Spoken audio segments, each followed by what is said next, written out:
Arsene Wenger's return might come in Italy. Mauricio Pochettino brushes off the Real Madrid rumours. Lionel Messi makes a miraculous return. And we've got all the latest transfer rumours coming up. That and more in the next few minutes, as I'm your host, Matt Froelich. You are the Onefootballers, and this is the Daily News. First up, Arsene Wenger will be making a managerial return in the new year, according to the man himself. But where could it be? Well, there's obviously an open spot at Real Madrid at the moment, but if rumours are to be believed, he's in talks with Ivan Gazidis about joining AC Milan. Gazidis previously held the executive chairman role at Arsenal, and now he holds it in Milan, where Gattuso is coming under fire despite a recent upturn in form. As for whether or not Wenger will take over is remaining to be seen. As for AC Milan, well, they haven't been in the Champions League in a fair few years, so a fourth place finish, which is guaranteed under Arsene Wenger, is a pretty good deal for them. And talking of new managers, Mauricio Pochettino will not be the new Real Madrid manager, according to the man himself. He's come out and said that Real Madrid can forget about their apparent 15 million a year deal because he's staying with Spurs. Now, he is fiercely loyal to the club and it's very admirable. However, why isn't this coming from the chairman? It seems to me that he's having to defend himself in the media, whether it's questions about the club, the transfers, the stadium, whatever. He's getting no protection at all. And I know he's loyal to Spurs, but sooner or later he's probably going to get a little bit annoyed and he may in fact move to the Bernabeu. For the moment, it looks like he'll be staying at the new Tottenham Hotspur Stadium, but Spurs fans, I wouldn't count on it for too long. And next up, Champions League football is back, and so is Lionel Messi. That is the words that every football fan around the world wants to hear, unless you're a Ronaldo fan or an Inter Milan fan. Ahead of tonight's clash in Italy, Lionel Messi has flown with the squad, but hasn't been passed off yet from the medical team as whether or not he's fit enough to play.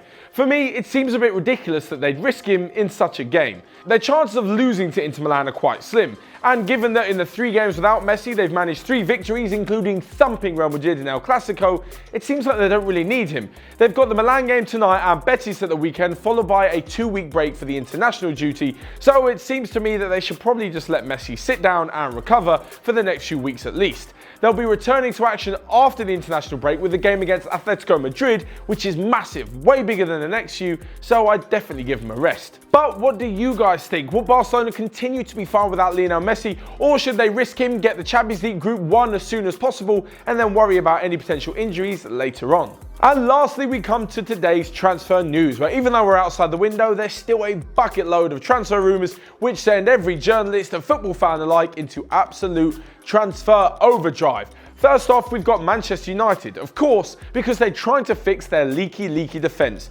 Lindelof, Bailly, Smalling and Jones just aren't good enough, either individually or at making a solid partnership. So it's no surprise that Manchester United have been linked with a whole host of defenders, and the latest one is Mehdi Benatia.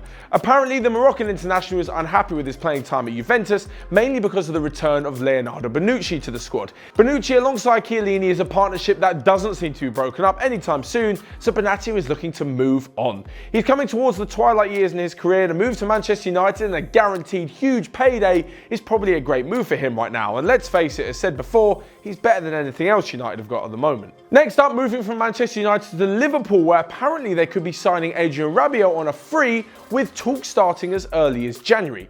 This is because he can leave on a free transfer next summer because he hasn't signed a new deal yet, contrary to reports that he had done in the last few weeks.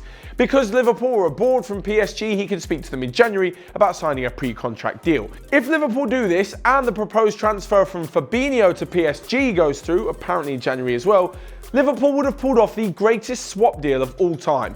Not only are they getting a better player in Rabiot for Fabinho, they're also getting Rabiot for free and also making about 40 to 50 odd million off of Fabinho or whatever they bring in for him. It's a win-win for Liverpool and something that other teams, like Spurs, should be looking to do in the transfer market rather than doing nothing. And lastly, today's final transfer rumour comes from Manchester City, where apparently Pep Guardiola has been watching Lille's Ivorian winger, Nicolas Pepe. The youngster scored 8 goals this season already and even got a consolation in the game against PSG over the weekend. But would he actually fit in at Manchester City?